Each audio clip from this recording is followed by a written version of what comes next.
y ustedes posteriormente puedan acceder al video y disipen las dudas que hayan podido quedar durante la reunión.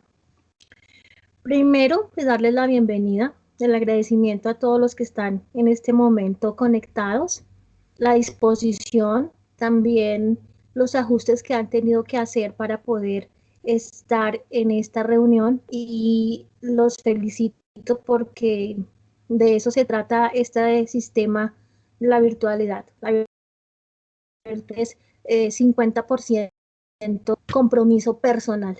Entonces, muy bien por los que se están conectando, los que se conectaron temprano y los que sé que van a empezar a conectarse a lo largo de la reunión.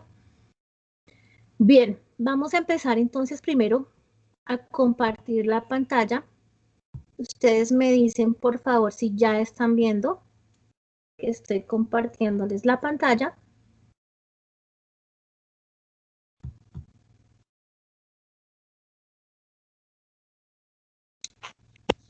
¿Se está viendo?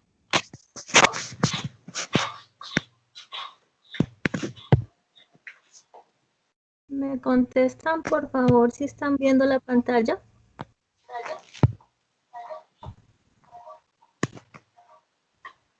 No, señora, profe, no se No ve se la está pantalla. viendo, profe.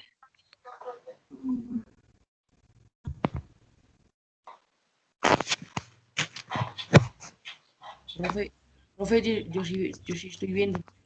Perfecto. Lo que sucede es que algunas señales son un poco débiles, entonces eso es tema de sus Wi-Fi o sus lugares en donde están ubicados. Esperemos a que la imagen se proyecte. Bueno, esta primera parte de la reunión, para que me vayan escuchando, vamos a hacer una serie de observaciones con respecto a la guía que se entregó hace unas semanas, hace ya un mes, la guía número 1, algunas observaciones generales, unos acuerdos que hemos tenido con los profesores de pensamiento social y que necesitamos que todos estemos en sintonía con esa situación. Listo. Creo que ahora sí ya se está viendo, ¿verdad? Muchachos. No, señora. Bueno, esta imagen que les estoy proyectando, de igual manera va a ser compartida en los grupos del WhatsApp. Así que si en este momento no la están viendo, ustedes la van a tener de primera mano en los grupos que tenemos de pensamiento social. Bien, tenemos 5 puntos de acuerdos para el desarrollo de la guía de pensamiento social. Y vamos a ir rápidamente, punto por punto. Primero, la entrega de las guías es durante la semana correspondiente. Eso es muy claro para todos. Durante la semana es el tiempo suficiente para que ustedes puedan desarrollar los contenidos que aparecen en la guía. En el chat me estaban preguntando que si les iba a compartir la guía. Pues eso lo podemos hacer perfectamente, compartirles la guía y hasta los documentos que hacen parte de la guía. Pero ustedes saben bien que el colegio cuenta con unos espacios y unas aplicaciones para que se puedan ver los documentos, las guías, que es el blog del colegio. Entonces, nosotros o yo voy a enviar esos documentos, pero ustedes saben bien que tienen todos los recursos para que puedan acceder a las guías que se están entregando. La semana es para que la aprovechemos en la aclaración de dudas, que es el punto que sigue, el punto tercero, pero quiero es que ustedes sean conscientes que una semana es el tiempo suficiente para desarrollar una guía como la que le hemos diseñado a ustedes. No se justifica que ustedes estén entregando 15, 20 días después o en el peor de los casos que no estén entregando. Como les decía hace un rato, esto es compromiso y yo entiendo los estudiantes nuevos porque tal vez en el colegio donde vienen no tenían el rigor que nosotros tenemos acá, por lo menos en pensamiento social, pero necesitamos que se pongan en actitud, que estamos en grado 9º, que la exigencia va en aumento y que ustedes son los principales responsables de sus notas.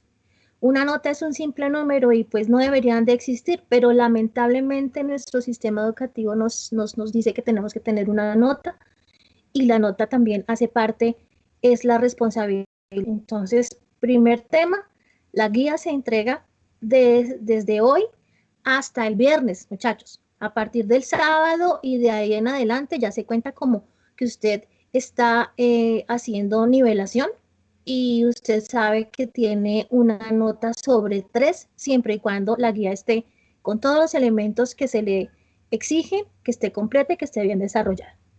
En el segundo punto, el envío es únicamente al Classroom. Es importante que todos envíen al Classroom. Yo sé que hay unas excepcionalidades, que hay estudiantes que de pronto se les está dificultando, pero nosotros les explicamos cómo se hacía el procedimiento para enviar al Classroom y veo que hay estudiantes que aún no están incluidos en el Classroom de la clase. Entonces, si es su caso por interno, después que se termine la clase me avisan y nosotros entonces empezamos a organizar ese tema. Es lo mismo que enviar a un correo, o sea, se necesita internet, se necesita conexión, entonces no veo por qué unos están enviando únicamente al correo cuando es más fácil para ustedes y para nosotros calificar la guía desde el Classroom. Entonces, atentos con ese tema. El tercer punto, la semana de desarrollo es para aclarar dudas. Súper importante, muchachos. La guía anterior, solamente 2 o 3 personas de noveno se eligieron para aclarar alguna duda. Entonces, si usted pasa toda una semana y no pregunta sobre alguno de los aspectos de la guía, pues entonces, personalmente, me queda claro que usted entendió absolutamente todo, entonces no puede estar entregando guías incompletas como recibimos en la primera entrega. También el tema de las dudas es para que sean concretos con esas dudas. No es decir, profe, no entiendo el punto 3 de la actividad 4, explíquemelo. No, eso no es así, porque para eso estamos haciendo para que usted pregunte, para que le quede claro todo lo que hay que hacer en la guía. Entonces, por eso en algunos casos yo le dije, pues mire el video, obvio, porque si usted no mira el video y no trata por usted mismo de revisar qué es lo que no entiende, pues yo le estoy negando la posibilidad de desarrollar su pensamiento y su inteligencia. Además, porque no son cosas extremadamente complicadas para que no las pueda desarrollar. Otra cosa es que me diga, mire, profe, yo estoy haciendo esto de esta manera, ¿está bien? Eso es muy diferente a que digan, profe, no entiendo el punto 7 o no entiendo la actividad. Es muy diferente y quiero que eso quede claro para la aclaración de dudas en esta guía número 2. El cuarto punto es el cumplimiento con los criterios de presentación y calidad de las imágenes. Ojo con eso. Yo creo que se dieron cuenta cuando devolvimos las guías que nosotros les leemos absolutamente todo. Y encontré muchas coincidencias con Google. Por favor, no copie, así como le escribí claramente en las observaciones. No copie porque eso le va a acarrear dificultades a nivel de convivencia. El año pasado se detectaron unos casos, esos estudiantes estuvieron a punto de perder el cupo, se les abrió una ficha de seguimiento, sacaron 1, no pudieron nivelar esa nota en la que se copiaron y quedaron para nivelación al final del año casi a punto de perder el año. Entonces, mi consejo es que no copie. Primero porque yo miro absolutamente todo, me demoro en entregar es precisamente porque me cercioro que todo esté correcto. Entonces, discúlpenme, pero nosotros no somos bobitos, nosotros sabemos cómo escribe un estudiante y que también tenemos la posibilidad de buscar el referente de donde usted ha sacado esa información. Entonces, soldado advertido no muere en guerra, dice el dicho, para que no tengamos en esta segunda entrega ese tipo de situaciones. Además, porque usted es libre de buscar en el internet, está bien, para eso es esa herramienta, pero no para que usted copie al pie de la letra una cuestión, es para que usted lea, compare, si están hablando de lo que le están preguntando y haga usted un planteamiento propio con base también en lo que está en los textos que se le dan para que usted se apoye en el desarrollo de la guía. Entonces, por favor, eso básico y que quede muy, muy claro. También no aceptamos, y creo que también es que ahí se escribía mucho, que no se escribe sobre la guía. La guía es, como su nombre lo indica, una guía, un camino que usted tiene que seguir como ejemplo, y no pueden estar escribiendo en esos cuadros tan pequeños que se les presentaban en la guía número 1, apretando la letra, haciendo un desastre, porque eso lo que significa es que usted es una persona que le dio pereza hacer un cuadro, que le dio pereza pasar una actividad de una manera de calidad, con calidad, clara. Y eso le va a repercutir en la nota, obviamente, que todo esté completo. Hay niños que no entregaron todas las actividades o las entregan como ellos piensan que es. La guía dice de tal manera, usted la tiene que hacer así, no como usted crea o como usted quiera o como le quede más fácil, es como se le está indicando. Y por supuesto la calidad de las imágenes, primero que estén derechas, porque no se fijan en que envían las imágenes y con una dirección equivocada, y para nosotros es más complicado poder leer esto, aparte que no se fijan si están claras, si tienen una buena iluminación, etcétera. Entonces eso es importante, porque si no podemos leer un punto de la guía por este tema, pues vamos a hacer de cuenta que no lo hizo, porque no podemos decirle que está bien una cosa que no tenemos ni idea que hay. El quinto punto, súper importante. Quiero que miren lo que está subrayado. Si tienen dificultades de consideración que le impidan el cumplimiento con la entrega de la guía durante la semana de desarrollo, debe comunicarlo en el menor tiempo posible y anexar soporte. ¿Por qué subrayamos de consideración? No es que estoy de cumpleaños y yo no tuve tiempo. Eso no es de consideración. Es que tuve que acompañar a mi mamá a hacer mercado.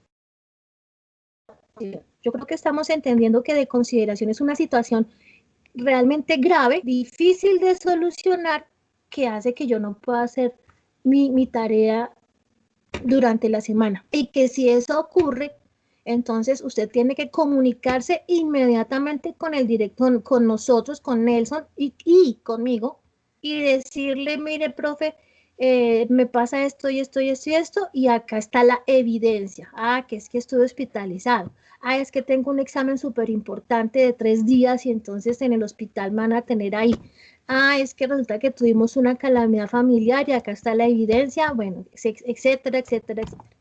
Lo mismo que cuando usted de ahora en adelante envíe su guía, por favor, usted va a esperar a que nosotros le escribamos recibido, o usted en el WhatsApp nos dice, profe, acabo de enviar mi guía al Classroom, y nosotros le decimos, ok, recibido, y a eso por favor le va a tomar una foto para evitar inconvenientes, que fue que yo le envié y es que ¿qué pasó? Que es que me toca borrar los archivos porque el teléfono se me llena. Entonces usted también se va a blindar con una evidencia que sí envió la tarea. Entonces creo que eso ha quedado claro, las indicaciones que tenemos para la entrega de la guía número 2. Ahora sí, nos vamos a concentrar en nuestra guía. ¿Sí me están escuchando? ¿Me quedó claro lo que acabo de decir sobre los acuerdos para la entrega de la guía, compañeros? Sí, señora. No los escucho, por favor, ¿me pueden responder si se quedó claro, si sí me Sí, escucharon? señora. Ah, bueno, perfecto. Sí, señora. Bien, vamos entonces a nuestra guía número 2 de pensamiento social. Les recuerdo apagar micrófonos y cámaras. Bueno, para los que ya exploraron la guía, podrán darse cuenta que está compuesta por 3 lecturas. Un cuento que se llama El Matadero y 2 lecturas, La economía en América en el siglo XIX y los orígenes, el origen de los partidos políticos en Colombia. Entonces, esos documentos también están de fácil acceso en los grupos, en el blog del colegio. Vamos a echarle una mirada a nuestra guía. Esperamos aquí a ver porque está un poquito retrasado el tema.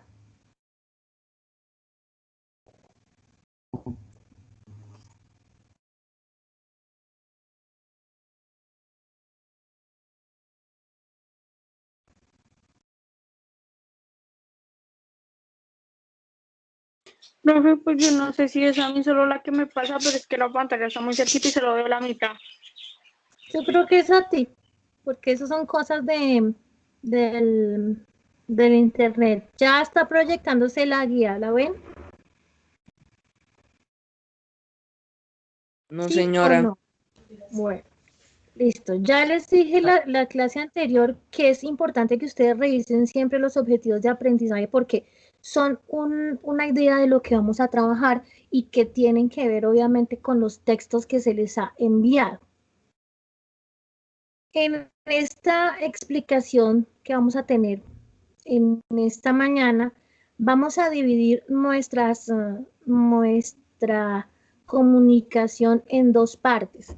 Cuando estemos en presencialidad, nuestro cuaderno de español siempre va a estar dividido en 2 partes. La primera parte se llama teoría literaria y la segunda parte va a ser de ortografía, gramática y comprensión de lectura.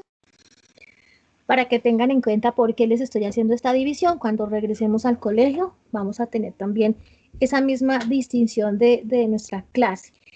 En la parte de teoría literaria es donde vamos a hablar sobre las narraciones, los cuentos, las novelas, los escritores, las escuelas literarias y demás, y por eso vamos a empezar por ese aspecto.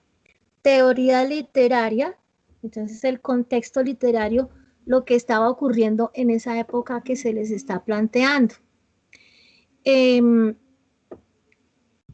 Con respecto a esto, tenemos primero acá, permítanme.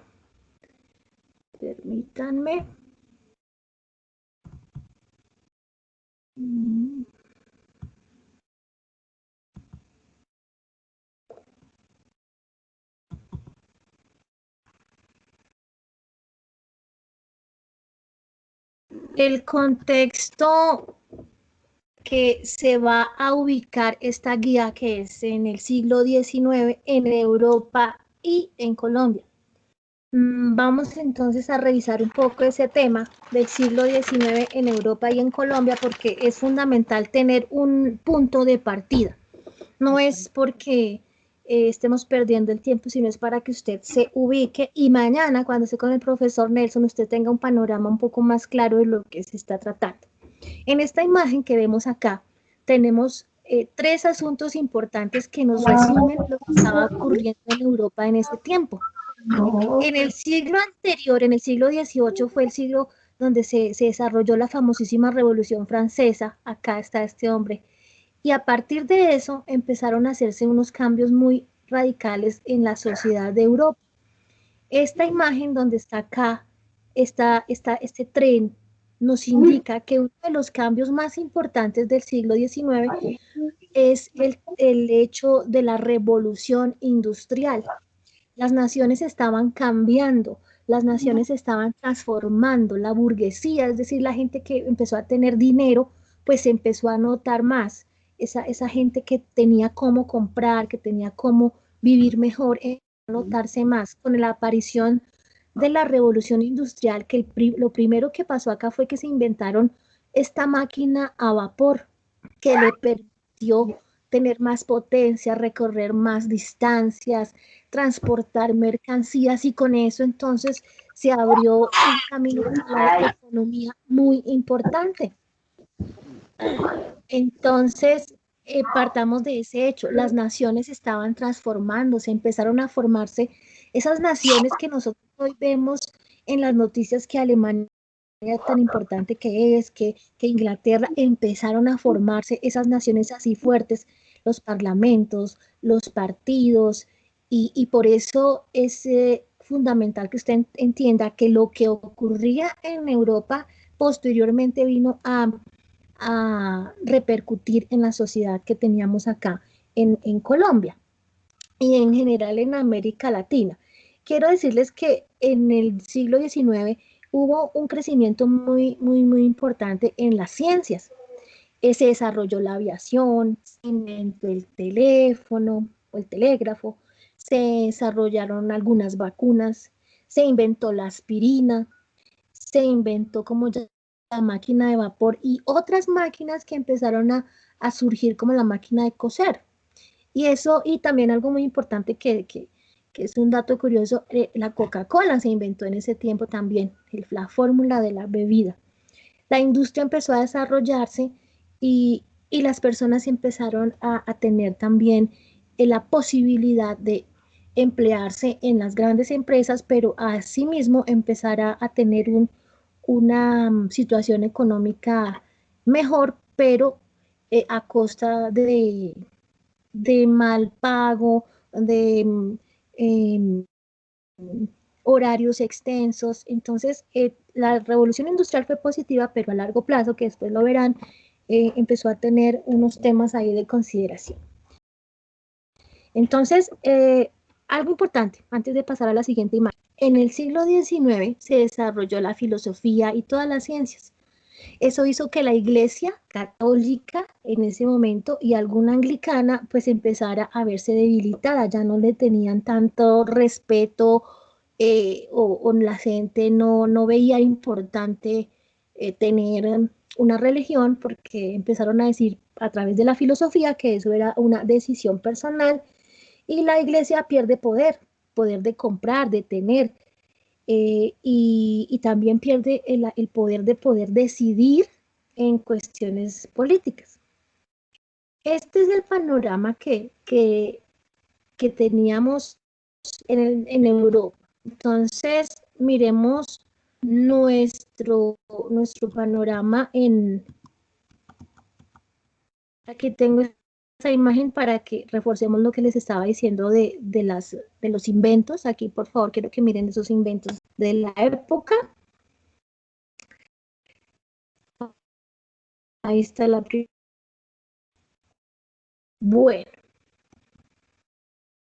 Entonces, vamos a mirar en Colombia qué estaba pasando en ese siglo XIX. Colombia y América Latina eran países que hasta ahora estaban surgiendo, mejor dicho, en el mapa estaban, pero no tenían gran importancia tampoco. Los campesinos, era una población que estaba disminuyéndose, había muchas guerras civiles, también habían epidemias, enfermedades y la población pues era bastante reducida. También nuestra población estaba compuesta por negros, por artesanos, por mestizos y por muchos blancos pobres, que básicamente eran las personas que habitaban el campo, pero no era porque se considerara el campo como lo vemos ahora, que el campesino es el que labra la tierra, no, simplemente vivían era allá. Aquí, al contrario de Europa, la iglesia sí estaba bien fortalecida. Como la iglesia siempre ha sido subsidiada por los estados, a la iglesia le convenía muchísimo estar de parte de los gobiernos. Y más adelante veremos este tema cuando estemos analizando nuestro texto del Matadero. Entonces,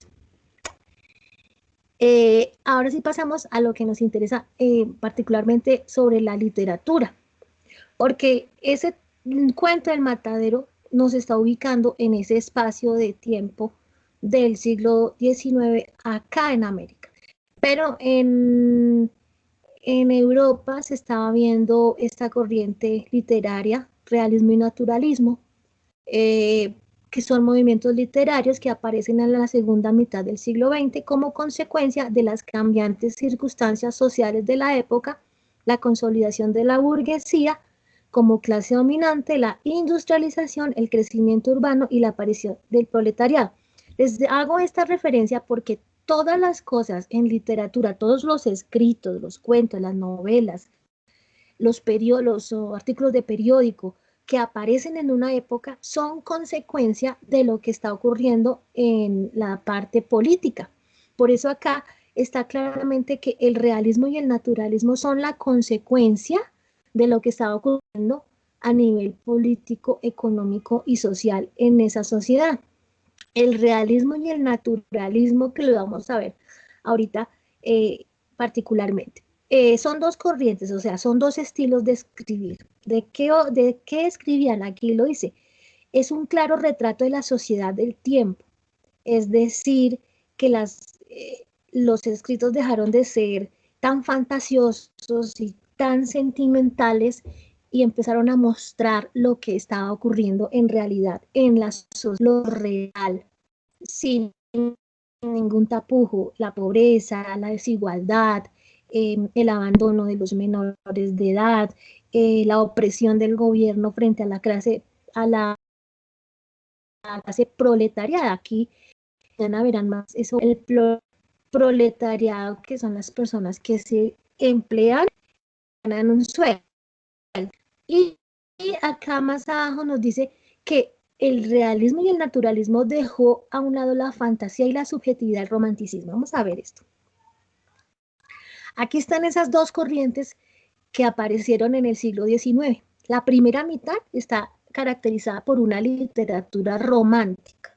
Cuando hablamos de romanticismo no nos estamos refiriendo al amor entre un hombre y una mujer. Hace parte de la literatura del romanticismo, pero el origen del romanticismo es una expresión del yo, del ser. Es individualista. Aquí están entonces las características. La fantasía y la imaginación, obviamente, soñar con un mundo mejor, ¿cierto? Fantasear, eso a veces es decir, está soñando despierto. Sí, está siendo romántico porque está pensando en un mundo mejor. Es subjetivo y tiene una visión parcial. Aquí quiero colocar un ejemplo muy claro. Cuando usted está fijándose en un niño o en una niña, usted no le ve que está mechudo, tiene barros, está feo, es un bueno para nada o se la pasa por ahí en la calle perdiendo el tiempo. No, usted lo ve perfecto, lo ve perfecta, porque es subjetivo, lo ve desde su posición, no desde lo que los demás ven. Ese es el romanticismo. Lo interior y lo individual es lo que usted cree que es, lo que a usted le interesa que está en primera persona, porque cuando yo pienso en una fantasía y en una imaginación es mi mundo, es la forma en que yo veo la vida. Y los románticos obviamente van a preferir la poesía porque es la forma más usual de expresar sentimientos, ¿verdad? Al contrario, después de la segunda mitad del siglo XIX aparece el realismo y el naturalismo porque es que la sociedad empezó a ponerse loca y el hombre necesitaba expresar esa locura a través de la literatura. Entonces, como les decía antes, aparece lo real, la realidad, la objetividad. Lo mataron enfrente de la casa de los padres, así tal cual lo contaban. Es la sociedad la que se va a mostrar. Y allá más abajo entonces dice que prefieren la novela. Aparece como la forma más concreta de expresar ese realismo, la novela, que es un texto que es más extenso. Recuerden en la guía pasada cuando les hablaba de los géneros literarios, que tiene más personajes, que tiene más acciones y más lugares. Es más compleja. Y son muy descriptivas, como les estaba hablando, necesitan ser muy minuciosas en la descripción de los acontecimientos para que la gente se meta en el texto y se sitúe en esa cuestión que le quiere presentar el autor. Y obviamente presentan una realidad porque quieren un cambio. Y la literatura se hace con el compromiso a que esos escritos vayan a buscar un cambio en la mentalidad de las personas. Entonces ahora sí aparece nuestro cuento del matadero. El matadero es un cuento muy interesante. Por favor, nunca, yo les aconsejo, nunca se pongan a mirar, ay, cuántas hojas tiene, qué horror, 25, 45, 55. No, eso no, porque de inmediato usted se predispone y va a decir, de qué pereza. No, vamos a mirar y nos vamos a motivar con esta imagen que aparece ahí y con ese título, El Matadero. Un matadero, los que han tenido la oportunidad de ir al matadero de pueblos, ya no se ve tanto porque se ha regulado el tema de la salud, entonces ya no se ve eh, grotesco como se veía de pronto en otros tiempos. Los papitos tal vez sí pudieron ver los mataderos de pueblo, donde estaba la sangre ahí, donde estaban las vísceras regadas, donde entraban los animales de una manera grotesca. Entonces, imagínense esa situación tan compleja de un matadero. Y este señor, Esteban Echavarría, el autor del cuento, presenta esta historia con este título y con una temática bien interesante. Quiero antes de pasar al matadero,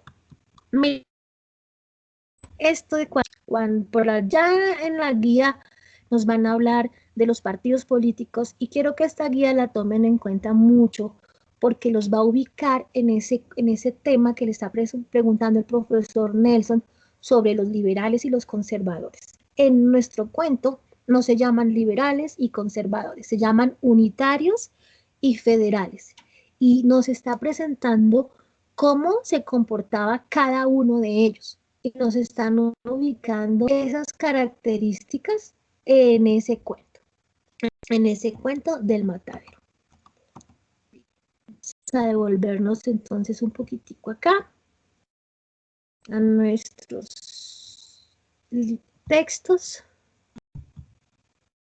En nuestro cuento del matadero de Esteban Echavarría no tiene dibujos. También las imágenes son importantes en la literatura, pero hay textos que obviamente van a apartarse de ese aspecto. Aquí está nuestro cuento, tiene 21 hojas, pero obviamente tenemos que ver que hay una introducción del autor que escribieron una introducción sobre ese cuento. Quiero mirar dónde empieza, a partir de cuándo, acá. Hay 21 hojas, porque mire, hay unos espacios muy grandes, entonces, pues eso hace que se amplíe el texto mismo, ¿verdad? Entonces, es por eso que les quería mostrar que si son 21 hojas es porque hay diálogos, porque hay unos espacios muy grandes, en fin. Y porque empieza una introducción al texto. Quería mostrarles eso. Cerremos acá. Bueno, volvamos a nuestra guía, porque entonces en el punto número, busquémosla,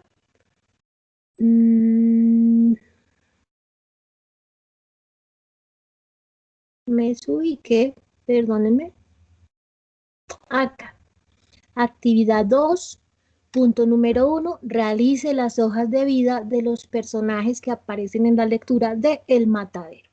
Entonces nos vamos a concentrar en eso que es la famosísima hoja de vida.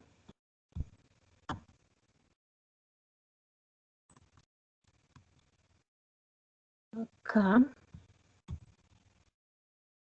La hoja de vida los va a acompañar, si están conmigo, hasta grado 11. Los voy a molestar siempre con el tema de la hoja de vida. Entonces hay mucha atención a esto. Ahora se me perdió. ¿Dónde es que está mi hoja de vida? Se me perdió mi hoja de vida. Y quiero mostrarles cómo es que se hace. Ay, Dios santo. Acá está. Vamos a abrirla. En la guía aparece un ejemplo de la hoja de guía, el esquema de la hoja de vida. Aquí yo les preparé un ejemplo concreto con un personaje conocido por todos ustedes. ¿Cuál es ese personaje, niños? ¿Quién es? El Chavo del 8. El Chavo del 8, que lo tomé porque es muy común. Todo el mundo conoce ese personaje, el Chavo del 8, y todos hemos crecido y envejecido con eso. Bien, nuestra hoja de vida va a ser un instrumento que vamos a tener en cuenta para comprender cómo se hace un análisis literario desde el punto de vista de los personajes. En la instrucción nos dice, realice las hojas de vida de los personajes. No es de uno, ni de dos, ni es que son muchos y yo no lo hago, son de todos los personajes. Y esos son los aspectos que se van a evaluar en esa guía, en esa hoja de vida. Por supuesto, el nombre del personaje, que siempre va a estar claro en los textos.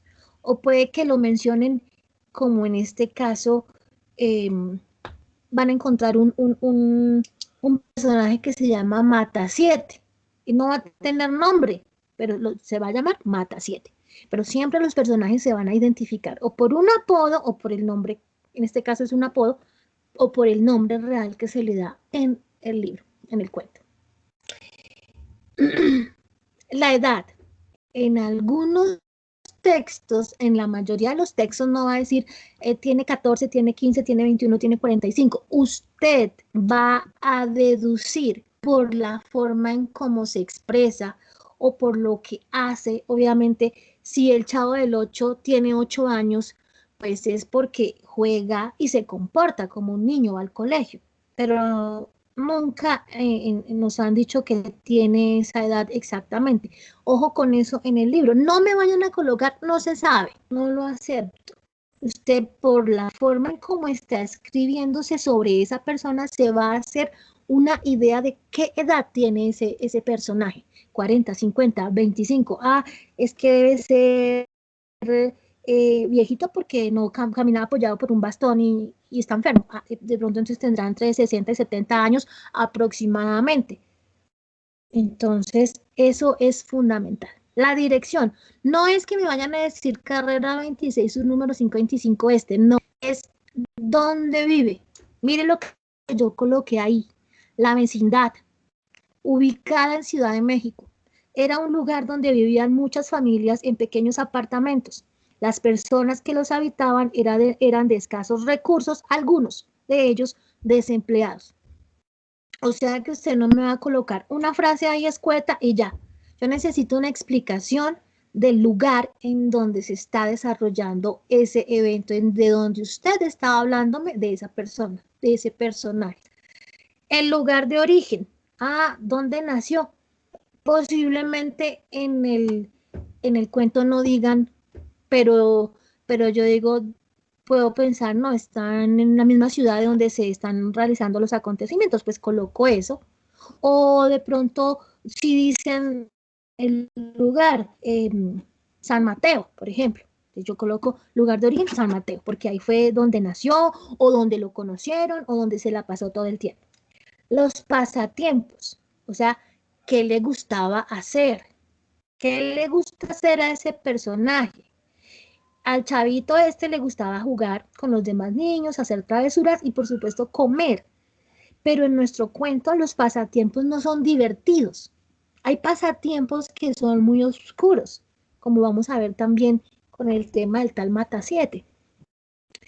Entonces no crean que los pasatiempos son cosas, ay, qué chévere, que no sé qué, que era divertido, que era algo bonito que hacía. No, los pasatiempos eran en que ocupaba su tiempo como para desaburrirse, o como qué rasgo característico tenía esa persona.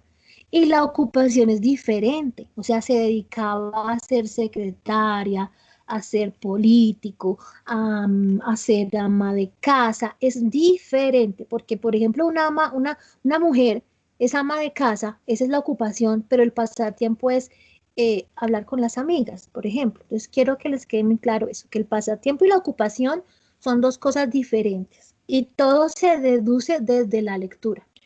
Los rasgos físicos, obviamente, como es por fuera, cómo lo veo.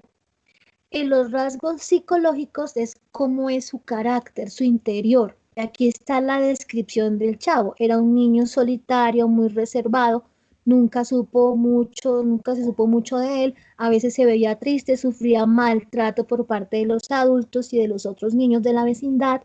Como era pobre, a veces se convertía en una incomodidad, pero a pesar de esto era noble y siempre quería ayudar a los demás. También era ingenuo y por eso lo tomaban del pelo o lo metían en problemas. Era un poco envidioso y como no tenía mucho de qué comer, usaba ese hecho para despertar la lástima de las personas. En general tenía más actitudes positivas. Quiero que esto les quede muy claro. Es una descripción minuciosa de cómo era esa persona y la tienen que ejemplificar. Si van a decir que era un hombre perverso, ¿por qué era un hombre perverso? Si van a decir que ese personaje era distraído, ¿por qué era distraído? Si era malo, ¿por qué era malo? Si era odioso, ¿por qué era odioso? O sea, no me vayan a colocar ahí solamente palabras sueltas, va todo con una explicación. Por supuesto, el dibujo, la imagen del personaje no es, ojo, no es una imagen descargada de internet, usted lo tiene que dibujar. Y la parte es la firma, no es una firma como lo pueden ver ahí, no es un garabato que uno dice es la firma, no, es una imagen que representa a ese personaje, algo que lo caracteriza, pues como yo dije arriba que le gustaba comer y él siempre molestaba por sus tortas de jamón, pues dibujo una torta de jamón. Si por ejemplo estamos hablando de un político, pues entonces yo colocaré tal vez que un micrófono, si es que es en esta época, o un billete de un fajo de billetes, si estoy representando que era corrupto. Quiero que quede eso bien claro de cómo es que se deben hacer las hojas de vida de los personajes que acá en la actividad 1, en la actividad número 2, el punto 1, estoy diciéndoles que hagan. Ahí en la guía entonces aparece un ejemplo de lo que les acabo de explicar. ¿Hasta ahí alguna pregunta? Un minuto para que me pregunten algo y pasamos al siguiente tema. Preguntas a la una, por favor. ¿Todo claro?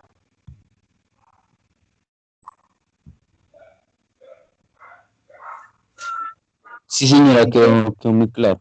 Bueno, vale. Muy bien. Seguimos entonces con...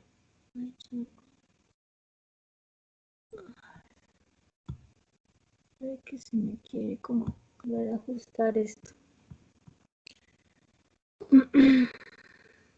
Bueno, antes que continuemos en el siguiente punto, decirles que el cuento del matadero denuncia una sociedad particular de ese siglo, está ubicada en una ciudad de Argentina, el Río de la Plata, que puede ser cualquier ciudad de Sudamérica, de Colombia, Sudamérica.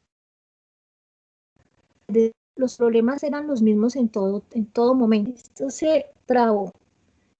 ¿Qué muestra? Muestra un ambiente polarizado.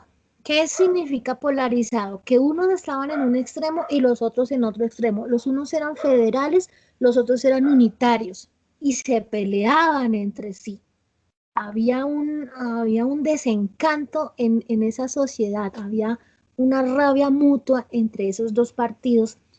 Esteban Echavarría coloca esa situación de los partidos políticos de esa época y lo compara con un matadero. Por eso lo coloca ahí. El matadero en sí es una metáfora, es una figura literaria donde se compara la suciedad, la barbarie, la violencia, eh, la miseria, de pronto que había en el matadero con esa sociedad que estaba sufriendo a causa de una cuestión política bien importante por el partido dominante de esa época, que eran los federales. Y el cuento me muestra una iglesia. Acuérdense que en Europa la iglesia no tenía mucha influencia, pero acá sí. Me muestra una iglesia que decidía sobre la conciencia de las personas. Van a ver entonces un Dígale que curita espere que se semana.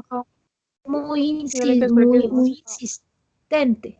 Por favor, apagan los micrófonos. Muy insistente, influenciando al pueblo. Bien. Bueno, entonces, ya quedó claro nuestro tema del matadero. Aquí teníamos una imagen, ay, creo que ya la tenía abierta, sobre los liberales y los unitarios para que se hagan una idea. ¡Viva el restaurador! ¡Mueran los unitarios! Es una de las frases que aparece en nuestro cuento y cuando la lean muy bien se van a dar cuenta por qué, quién es ese tal restaurador, ese tipo quién es. Y bueno, ¿y por qué se tienen que morir los unitarios luego que han hecho de malo? Entonces, ahí es donde quiero que revisen esta diapositiva, muy interesante, que no está en la guía, pero que les va a servir mucho para desarrollar también su análisis en la parte de sociales. Bien, entonces, seguimos con la segunda parte de nuestra guía, que va a ser la parte de gramática, de ortografía.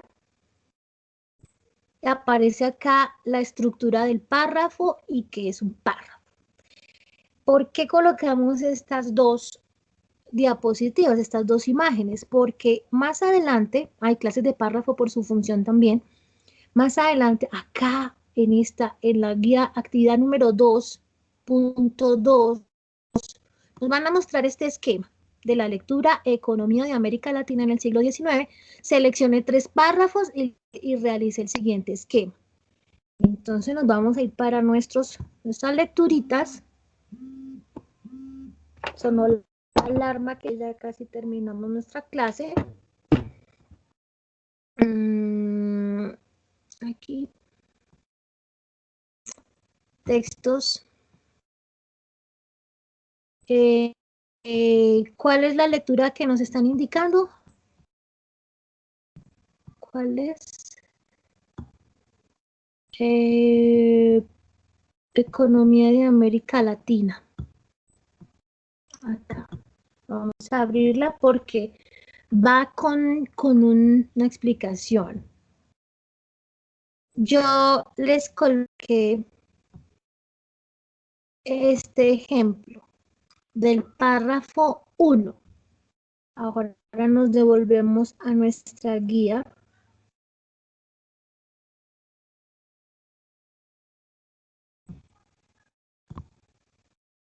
Donde dice que acá, en lo grisecito.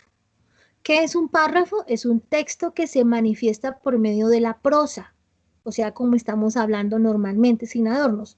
Es decir, por medio de la escritura y sin recurrir al vocabulario rimado. El párrafo trabaja una idea o tesis en la que el autor expresa su opinión sobre un tema con la intención de persuadir al lector. Entonces los párrafos son esos bloques que empiezan con mayúscula y terminan con punto aparte. Y que acá tenemos acá la estructura de ese párrafo. ¿Cómo está conformado ese párrafo? ¿Cómo está conformado ese párrafo? Entonces tenemos acá, lo abrimos bien para que se vea bien completico. Se vea bien nuestra imagen. Que está conformada por una idea principal y una secundaria. Eso es básico, eso ya todos lo sabemos. pero queremos que lo recuerden acá. Idea principal, contenidos fundamentales sin los cuales no se entiende el texto. Ideas secundarias, amplían y complementan la idea principal, ejemplifican, dan detalles adicionales, comparan o comentan. Y volvemos entonces acá a esto que le digo. Este párrafo número 1 está compuesto por una idea principal en amarillo.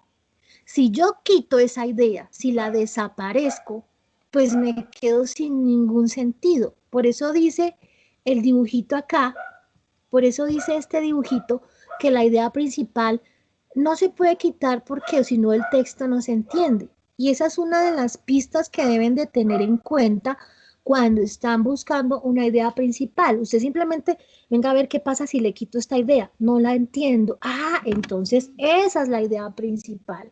Y las demás son las secundarias, las que me están ayudando a entender esa idea principal. Entonces, por eso la coloqué acá en verde. Durante las primeras 3 décadas del siglo XIX, la mayoría de los países latinoamericanos lograron su independencia política de las potencias europeas. Esa es la idea principal. No es un pedazo. Si yo pongo acá durante las primeras 3 décadas del siglo XX, ¿qué? Eso no es nada. Si yo pongo acá la mayoría de los países latinoamericanos sola, pues tampoco es nada. O sea, va toda la frase completa. La subrayo con amarillo y lo verde son las ideas secundarias. ¿Y qué me está diciendo la tarea de la guía? Me está diciendo acá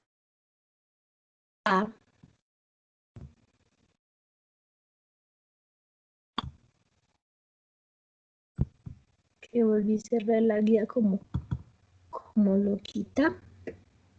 Me está diciendo acá que yo tomo un párrafo, o sea, el párrafo número 1 ya nadie lo puede hacer, porque ese es el ejemplo. Coloco la idea completa, la idea principal, y luego escribo las ideas secundarias. Mi párrafo número 1 solamente tiene una idea secundaria, pero posiblemente este párrafo tenga más ideas y más adelante habrán unos más extensos que me van a decir, ah, hay más ideas, como por ejemplo acá este. Este párrafo tampoco lo pueden hacer, ni el 1 ni el 5, porque son los que he tomado como ejemplo para que ustedes entiendan. Quiero entonces devolverme acá.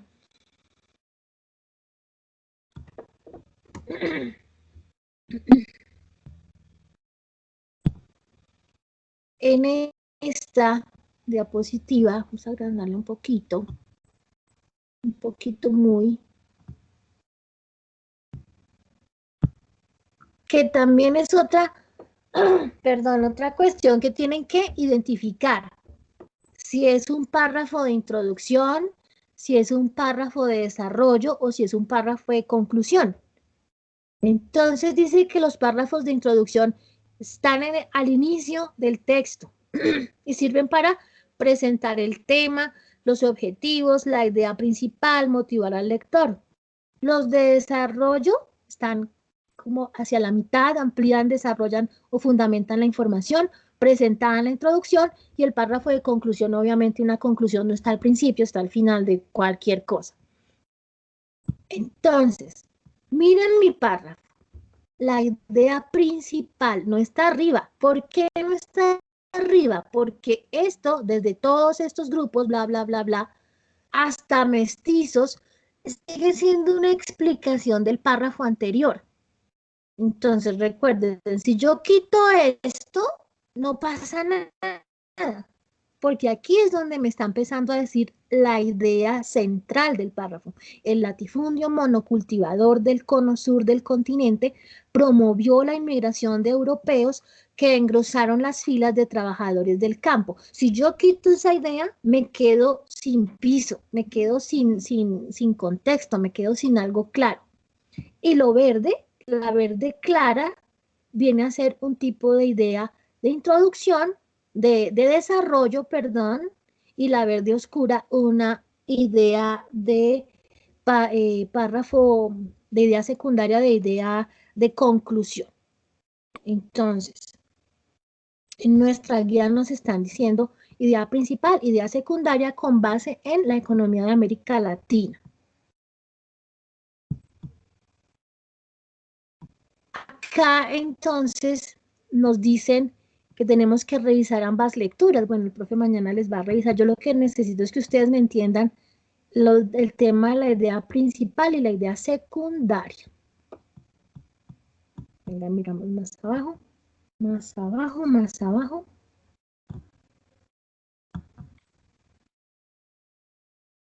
Acá, listo. Acá. En la actividad número 6, punto número 2, me están hablando entonces de eso que les estoy diciendo, teniendo en cuenta los conceptos anteriores, identifica en cada uno la idea principal y la idea secundaria, apóyate en la imagen sobre estructura del párrafo. De la sección de elementos del lenguaje, emplea color azul para ideas principales y color amarillo para ideas secundarias.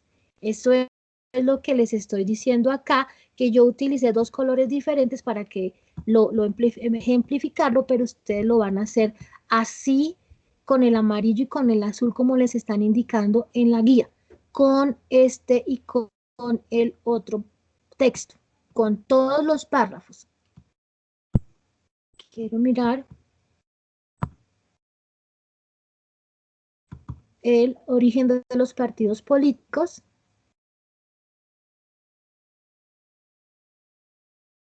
Que se abra para que revisemos también la estructura de ese texto y tengamos claridad en que en ambos tenemos que hacer lo mismo y que todos se les hice el favor de seleccionarles esos párrafos, dividirles esos párrafos para que les quede más fácil. En ambos hay que hacer lo mismo. ¿Qué es lo que hay que hacer? Teniendo en cuenta los conceptos anteriores, identifica en cada uno, la idea en cada texto. En los dos textos hay que hacer lo mismo, el mismo subrayado con los mismos colores. Si usted no puede trabajar directamente sobre el PDF y colocarle el color, lo va a imprimir y va a colorear y le va a tomar la fotico. Pero es importante que lo señalen también con los colores, idea principal e idea secundaria en ambos casos. Listo, muchachos. Creo que hasta ahí ha sido toda la explicación de nuestra clase, nuestra guía número 2. Vamos en 5 minutos, por favor. ¿Alguna claridad que quiera que les hagan para poder darle paso a la siguiente reunión que tengo con los otros niños de décimo? Los escucho en 5 minutos únicamente. ¿Hay alguna duda?